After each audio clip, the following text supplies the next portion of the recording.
Welcome to our headlines. I'm Luoshui. Thank you for joining us. Fundamental services are now being delivered on a regular basis to the victims of Sichuan's disastrous earthquake.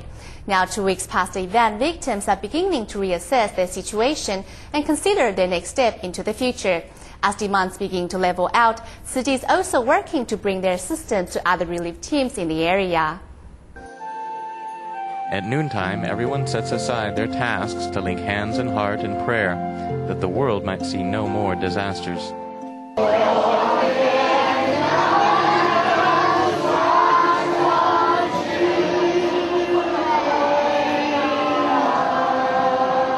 This woman is listening on.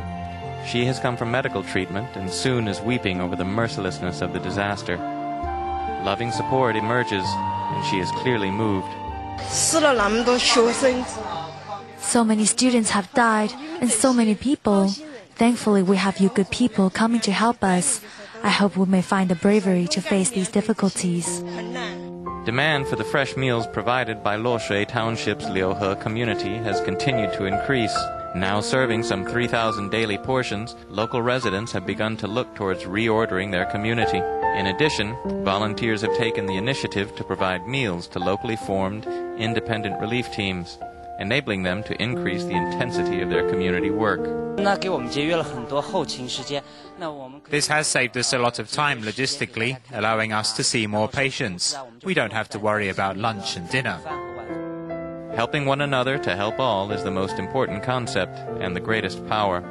Finding common cause among all victims is the strongest foundation for progress. In the disastered areas, lots of things are waiting to be rebuilt, including the faith to face life again. Housing is urgently needed, and so is counseling. Children especially are finding it difficult to vent their emotional anxiety and stress, and usually keep quiet about it.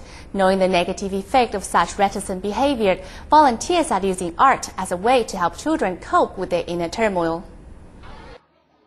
The Sichuan earthquake took away homes and schools, leaving many children with a deep sense of loss and insecurity. Sketching fond memories of playing with friends at school, 10-year-old Guo Zhipeng resorts to crayons and paper to relive his carefree life before the disaster. 还会有新的学校来，好不好？还是有很多同学，对不对？同学也都会再跟你去上学，好不好？哦，你很怀念哦。很快就有了，现在只是提前放暑假嘛。Drawing is therapeutic and helps children to offload the horror of the disaster. The pictures explicitly reveal youngsters' deepest yearnings. 我想有个家，我想有一个幸福平安的家庭，我也想像以前一样生活。换了是一座学校。你的心愿是什么？就是能够在学校里快快乐乐的上学吧。你很怀念以前的生活吗？很怀念我以前的老师和同学。Fear is eased through tears and art. Slowly but surely, faith and anticipation are re-emerging in these children's hearts. Filled with bright colors, their paintings are indicative of hopes and dreams. Some also express their gratitude in drawing. 很难过。 为什么他以前有的那些 For one, they become very sad because what used to be there is now gone. Another thing is they draw beautifully because faith is found once again. Some children are not asking much, they just want to go back to how it was. We also found that all of these kids have one common longing, which is to resume their study. 一个现象就是所有的小朋友都希望赶快上学。 Smiles slowly bloom across the children's faces, setting their parents' mind at ease. Although the catastrophe has disrupted their normal life, it is only temporary. In the face of adversity, these boys and girls have shown remarkable courage and faith. City volunteers have completed their initial aid relief and clinical services in Luoshui Township of Sichuan. Moving on to the next phase, they have established an administration office for coordinating events and communicating with local officials.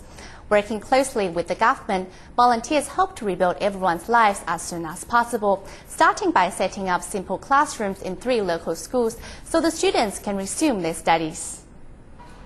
Hanging up the sign, volunteers celebrate the official opening of Ciji's Luoshui service point. Made from 2 simply built houses, the 33-square-meter administration office symbolizes Ciji entering its second phase of chronic aid relief missions. We need to communicate with the local officials, so by having a service point, it will be easier to process things. In the future, Da'ai TV station crews and Tzu Chi's media volunteers can also use it as their workshop. Separated into two tiny areas by iron frames, the limited space is nonetheless multifunctional. Be it office work or a conference, volunteers can easily connect to their base in Taiwan through internet access. Most importantly, the office serves as a medium to communicate with local officials for further aid relief cooperation. Tzu Chi's team has also been approved by the government to begin constructing simple classrooms for 3 schools. Luoshui High School, Zhongxin Elementary School, and Baiyi Elementary School. Basically, these 3 schools. We are going over the building materials now and also arranging for construction workers. I'd say about 80 to 90% is planned out already. Children are also helping to sweep the ground and clean up the environment. Everyone is determined to accompany the villagers until the day they see their new homes.